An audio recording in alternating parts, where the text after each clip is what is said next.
राधा स्वामी दयाल की दया, राधा स्वामी सहाय, राधा स्वामी। काफ़ी दिन के बाद गर्मी से आज थोड़ी राहत मिली और ये भी बड़ी कृपा है सतगुरु की। गुरु पूर्णिमा का सत्संग 13 तारीख का है और उससे पहले बड़ा सुहावना मौसम हो जाएगा। संगत को कोई दिक्कत गर्मी की तो होगी नहीं, पानी वगैरह की भी नहीं होगी कि प्यास ज़्यादा लगे, पसीना भी इतना ज़्यादा नहीं आएगा। अगर बरसात को आप यूँ मान लो कि हमारे कार्य में बाधा है तो गलती है,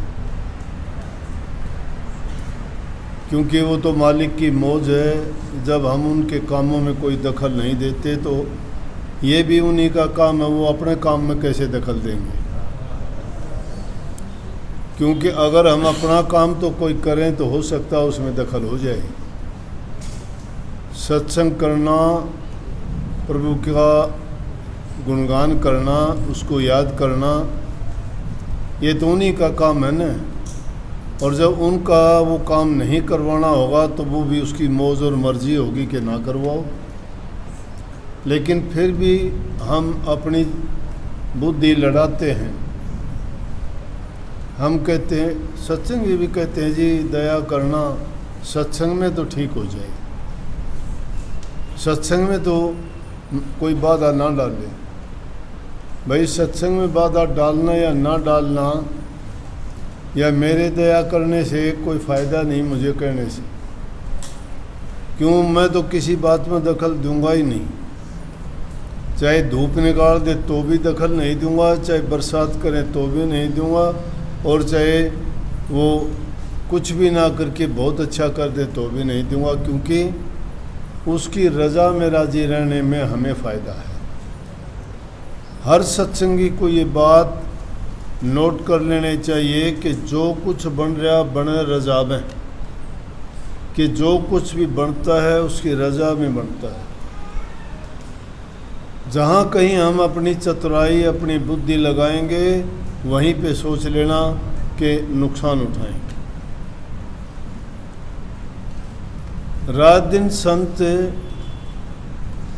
हमारे भूल और भरम के पर्दे साधारण बात बता के दूर करते हैं, फिर भी हमें समझ नहीं आती। अगर ये छोटा सा यही नुक्ता अगर हम समझ जाएं तो सारी की सारी परेशानियां हमारी दूर हो जाएंगी। लेकिन इंसान की जो बुद्धि है ये काल और माया के कारण उनमें ऐसी कैद में डाल दी कि उनके सिवाय वो दूसरी बात सोचती नहीं है। इंसान अगर सोचता है तो अपना स्वार्थ, अपना लालच, अपना सुख, दूसरे को चाहे उसके सुख मिलने में बाधा हो उसको, दूसरे के हित की बात नहीं सोचता, उसका हित होना चाहिए, उसको लाभ होना चाहिए। दूसरे को कितने भी हानि नुकसान हो जाए, बर्बाद हो जाए, कोई बात नहीं। उसको खुशी मिलनी चाहिए, दूसरा इंसान तबाह हो जाए, कोई बात नहीं। लेकिन प्रभु कहता है कि दूसरे को दुख दोगे तुम्हें दुख मिलेगा, दूसरे को सुख दोगे तुम्हें सुख मिलेगा। क्यों मिलेगा? कर्म जैसा करोगे परिणाम वैसा होगा। ना परमात्मा करता, ना मैं करता, ना और कोई करता, आप स्वयं खुद करते हो। एक आदमी खाली बैठ जाए, कह दे कि परमात्मा मेरे घर में अनाज डाल देगा। रोगी अगर घर में बैठ जाए, कोई दवा दारू नहीं ले, मैं परमात्मा मुझे ठीक कर देगा। अरे परमात्मा को मानते क्या हो? परमात्मा कोई ऐसी शक्ति नहीं कहीं और बैठा हो, तुम्हारे साथ में है। तुम्हारे लिए आके कोई काम करता है वो तो परमात्मा ही भेजता है उसको, उसमें परमात्मा की शक्ति काम करती है। बीमार हो, डॉक्टर तुम्हें दवाई देने के लिए आता है, परमात्मा आता है। कहीं चोट लग जाती है, कोई उठाने के लिए, तुम्हारी मदद करने के लिए आता है, परमात्मा का रूप है वो। परमात्मा किसी ने देखा क्या? किसी ने उठा लिया, किसी ने बचा दिया, किसी ने उसको सुख दे दिया? नहीं, वो जिस रूप में भी आता है, वो शक्ति जिसको ज़रूरत पड़ती है वो उसी रूप में उसके वहाँ प्रकट होकर उसकी मदद करता है। ये इंसान की बुद्धि इसीलिए भ्रमित है। ये तो काम करके सोचता है कि मैंने किया, अपने आप को कहता है कि मैंने किया, ये अगर ठीक हो जाता है तो मैंने किया, अगर गलत हो जाता है तो कहता है परमात्मा ने गलत कर दिया, फिर दोष परमात्मा का है। नाम भक्ति करने से पहले ज़रूरत है कि इंसान बुराइयों को त्यागे। हर इंसान में बुराई हैं, सब में बुराई हैं, लेकिन हम अपनी बुराइयों को नहीं जांचते, ना परखते, ना देखते। हमारी बुराइयां कौन बताएगा? कोई दूसरा बताएगा। अब दूसरा कौन बताएगा? संसारी आदमी कोई तुम्हारे से डरता हुआ नहीं बताएगा, कोई सोचेगा तुम्हारी दोस्ती टूट जाएगी, नहीं बताएगा। किसी का तुम्हारे से लालच है, वो लालच पूरा नहीं होगा इसलिए नहीं बताएगा, दबा लेगा। गुरु गलत करता है, शिष्य उसकी बात कैसे बता देगा? दबा लेगा। बेटा गलत करता है, बाप उसकी बातें क्यों बता देगा? छिपा लेगा। लेकिन इस तरह की बात जो छिपाई जाती हैं और दबाई जाती हैं, वो बाद में बहुत बुरा रूप धारण कर लेती हैं और वो बर्बाद कर देती हैं। और सच्चाई की बात, अगर कष्ट दुख एक बार होता है, शुरू में ही कह दिया जाए तो बहुत अच्छा होता है। लेकिन क्योंकि हम अपने स्वार्थ और लालच को नहीं त्याग सकते, इसलिए उन बातों को दबा लेते हैं, छिपा लेते हैं और सोचते हैं कि वो हमने बहुत बड़ा काम कर दिया, लेकिन बड़ा नहीं किया। बीज कोई भी डालोगे, पेड़ उसका बनेगा। बुराई का बीज डाल दिया तो कभी नहीं सोचना कि उसके अच्छे फल लगेंगे। अगर तुमने अच्छा बीज बोया है तो ये चिंता करने की ज़रूरत नहीं है कि उस पर अच्छे फल नहीं लगेंगे। देर हो सकती है, बेर हो सकती है, लेकिन परिणाम हमेशा उसका बुरे का बुरा मिलेगा, अच्छे का अच्छा मिलेगा। इंतज़ार करनी पड़ती है। लेकिन इंसान का चोला मिला है तो इंसान को सोचना चाहिए कि मेरे से जितना भी हो सके मैं नेक काम करूं, बुराइयों से बचूं और उस मालिक के नाम का गुणगान करूं। लेकिन हम तो एक ही चीज़ चाहते हैं, इन चीज़ों में से तो कोई बात नहीं, दूसरा भाड़ में जाए, अपना स्वार्थ पूरा हो जाए। परमात्मा का नाम क्यों लें हम? क्या फ़ायदा? बताओ, किस लिए लोगे नाम? दुख तकलीफ होती है तो कहते हो, बड़ा याद करते हो। कोई याद नहीं करता, कोई राम का नाम लेना ही नहीं चाहता। लेकिन उसमें बड़ी शक्ति, बड़ी ताकत है। उसमें अगर आदमी सच्चे दिल से उसको याद करता है तो ये नहीं, हम तो उसको जुए जैसा खेल लगा लेते हैं राम के नाम का, कि किस लिए लेते हैं कि मेरा ये काम पूरा हो जाए, इसलिए भक्ति करते हैं। वो काम पूरा करने के लिए जुआ खेलने जैसे दाव लगा दिया, दाव लगाते हैं राम के नाम पर, दाव नहीं लगता वहाँ पे।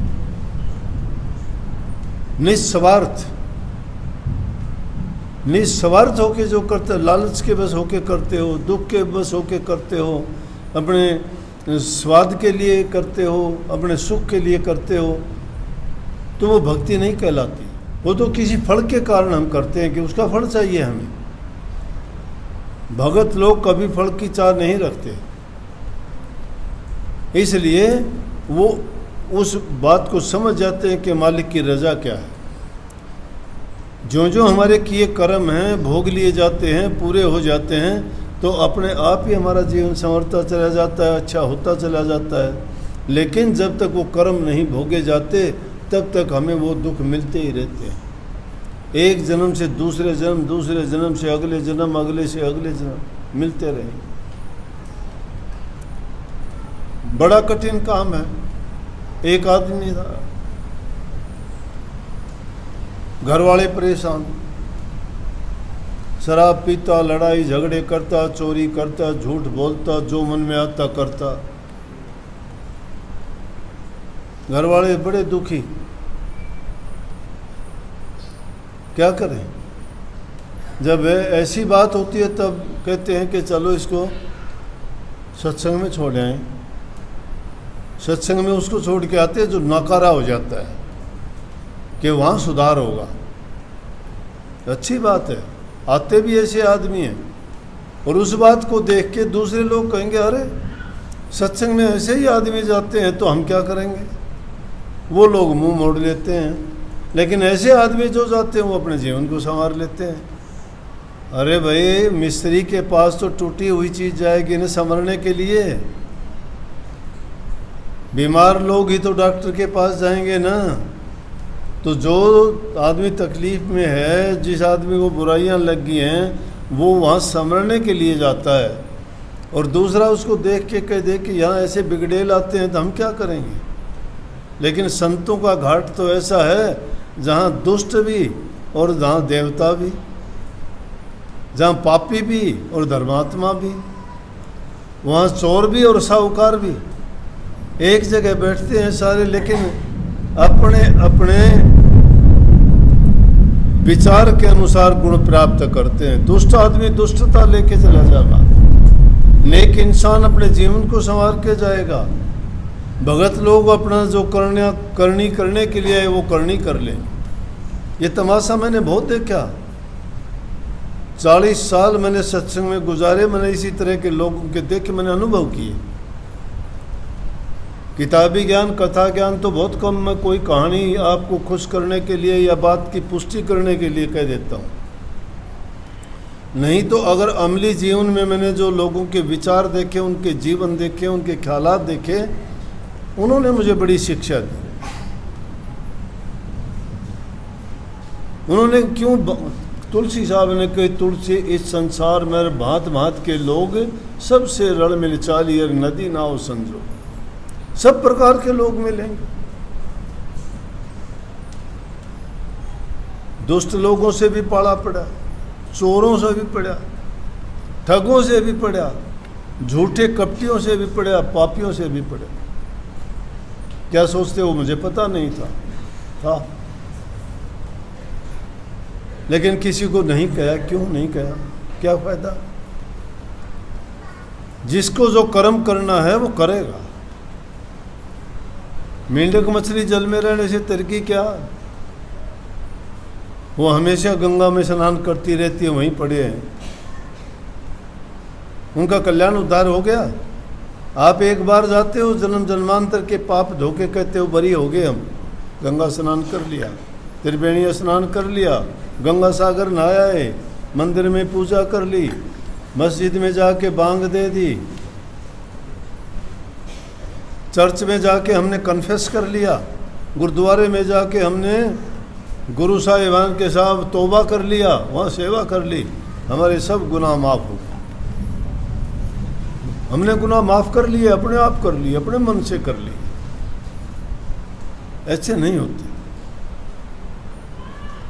हर प्रकार के लोग आते हैं, बल्कि ऐसे लोग ज़्यादा आते हैं, दुखी भी आते हैं, सुखी भी आते हैं। लेकिन दुखी आदमी आएगा तो अपने दुख को दूर कर देगा, सुखी आदमी आएगा तो अपने जीवन को और संवार लेगा।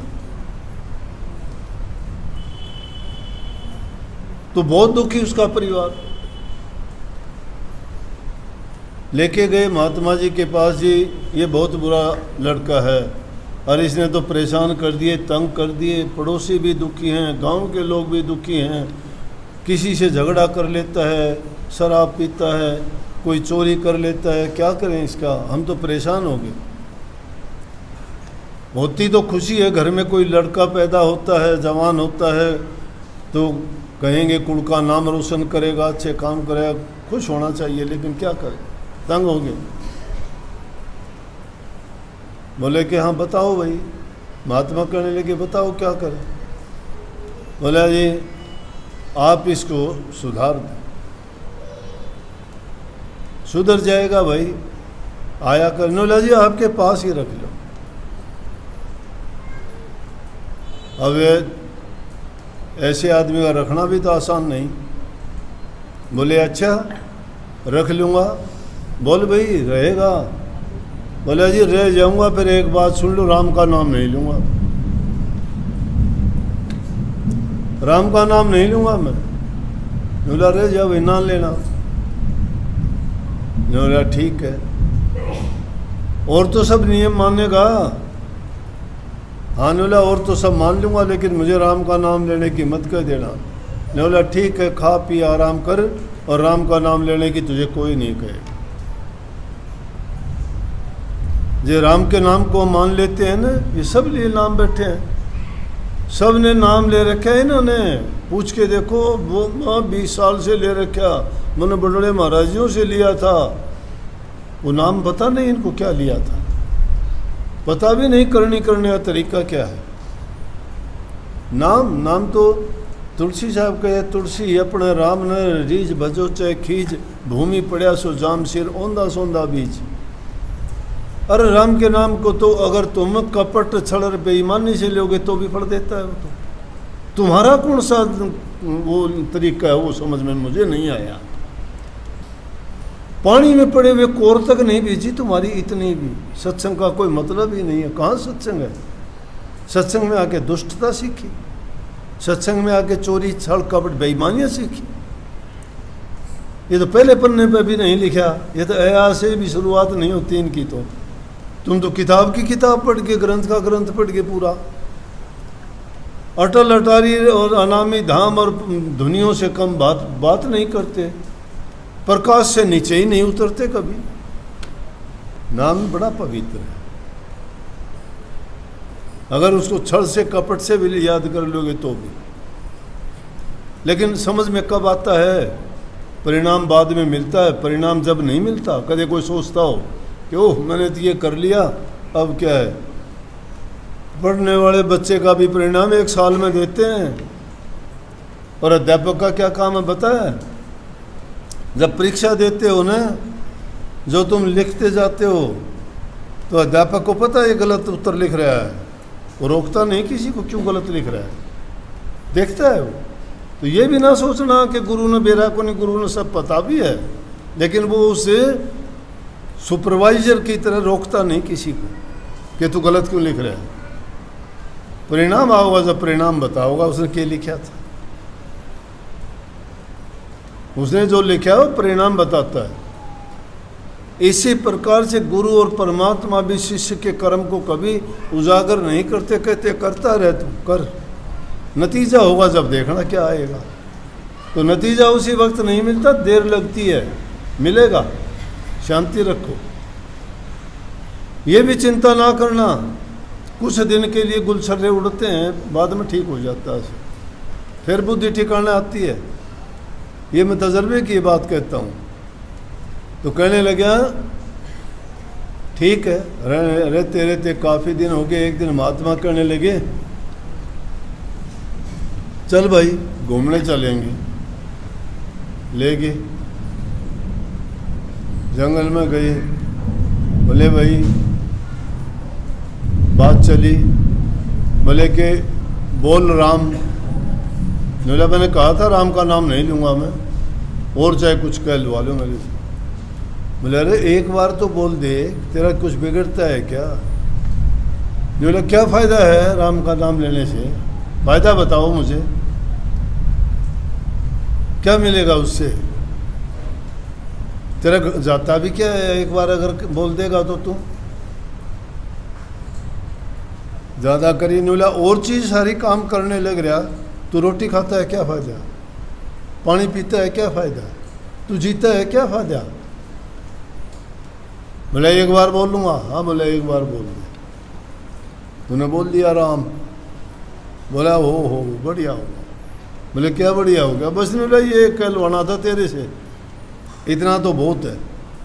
ये तो संतों की मौज होती है, किसको किस तरह से निकालना होता है इसे भवसागर से। ये बार बार कहते हो ना, भवसागर में टूटी नाव पड़ी, भंवर में फंसरी, इन्हें बेड़ी ने पार लगा दो, हैं मेरी ज़िंदगी की नैया ने पार कर दो, गिरे बैठे हैं ये। तो उसने कह दिया तेरी भी नैया पार लग गई। मरने के बाद गया, धर्मराज के पेशी पड़ी। बोला एक बात याद रखना, जब भी कोई तेरे से ये कहे कि इस राम के बदले में तू क्या चाहता है, ने बोला कुछ भी ना मांगिए, अगर कोई कहे ना तो कह देना कि जो इसके बदले में मिलता है वो दे दे। मरने के बाद धर्मराज के पेशी पड़ी।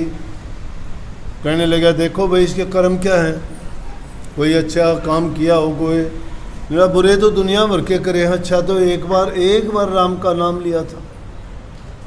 बोले एक बार? बोले हाँ। पूछ लो उसके बदले में क्या लेगा। बोले बोल भाई, तूने एक बार राम का नाम लिया था किसी महापुरुष के सामने, उसके बदले में क्या चाहता है? बोला जी उसके बदले में जो आता है वो दे दो। अब ये धर्मराज को भी नहीं पता राम के नाम के बदले में क्या दूं, मुश्किल होगी।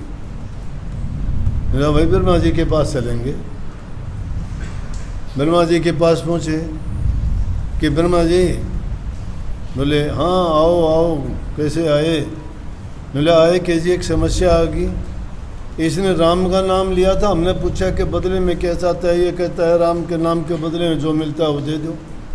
बोले आप बताओ उसके बदले में क्या दिया जाए, क्या होता है? बोले भाई मैं तो वेद पढ़ूँ सुर शांति से बैठा हूँ, मन ने भी कौन मेरा इसके नाम का बदले में क्या दिया जाए। बोले भाई महादेव जी बोले चलो वो बड़ी बड़ाई करया करे हैं।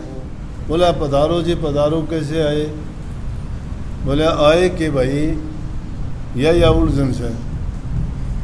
बोले जी चलो राम पे चलांगे कि उसके बदले में कह दिया जाए, मेरा मन ने भी कोनी, मैं भी मेरा राम में राम करूँ सू, मन ने भी नहीं मेरा इसके बदले में कह दिया जाए। उसके पास पहुँचे। बोले जी आपने कर्या, आपका नाम के बारे में बात होगी कि एक बार इस आदमी ने राम का नाम लिया था, उसके बदले में यू के चाहो से यो न्यू कैसे, इसके बदले में जो मिलता हो दे दो, हमने यू बेरा को नहीं इसके बदले में के मिला करे थे। अब उनने भी न्यू विचार करके बोला भाई बताऊं तो सुन मैं, लेकिन बदला वाली बात तो यह से क्यों चक्कर में पड़ रही, इसने मेरे दौरे छोड़ दो, इन्हें दौरे छोड़ दो, मेरे दौरे नहीं जागा यो, हो गया राम का नाम पूरा।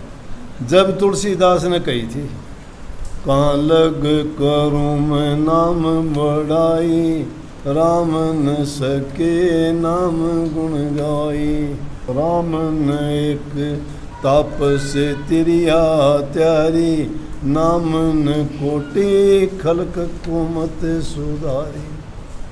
के राम नाम की क्या बढ़ाई की जाए, राम खुद भी नाम की बढ़ाई नहीं गा सके, उसका मोल वो भी नहीं बता सके। इसलिए वो नाम आप रोज़ाना लेते और गुरु से आपको मिला है तो आपका काम क्यों नहीं करता, सवाल ये होता है। मैं ये नहीं कहता तुम नहीं लेते, लेते हो, लेकिन आपका काम क्यों नहीं करता वो नाम। उसका कारण क्या है कि आप उस नाम को जानते नहीं। उस नाम को जानने से पहले आदमी को उन बुराइयों से निजात पानी चाहिए जो हमने अपने दिमाग में कचरा भर रखा है, लोभ का, लालच का, निंदा का, चुगली का, बुराई का, छल का, कपट का, बेईमानी का।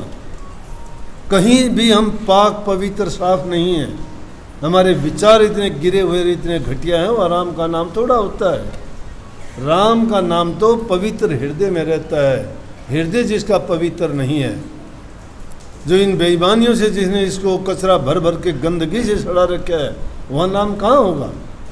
ठीक है गुरु ने तो दे दिया नाम कि भाई कभी न कभी सुधर जाएंगे, क्या इनका अकल में आ जाएगी, रात दिन सत्संग सुनने से इनको कभी न कभी कोई ना कोई दिमाग में ये बात बैठ जाए कि आखिर इंसान का जीवन है क्या, कितने दिन के लिए, कितने दिन का जीवन आप जानते हो? कोई आप में से जानते हो कल जिंदा रहोगे? नहीं पता किसी को भी, कल का नहीं पता, परसों का नहीं पता, 6 महीने का, साल का नहीं पता, फिर कोटे कर्म क्यों? जब ये भरोसा नहीं है तो क्यों न जब तक जीवन है तब तक नेक कर्म करके, अच्छे कर्म करके, पुण्य कर्म करके, पवित्र काम करके अपने हृदय को पवित्र बनाए और बुराइयों से दूर रहें। कि जब हमारा हृदय पवित्र होगा, इसमें नाम ठहरेगा, तो वो नाम जब हमारे पास होगा तो उसका मोल देने वाला नहीं, प्रभु के चरणों में ही जाके समाएंगे। सबको बहुत बहुत आशीर्वाद। राधा स्वामी।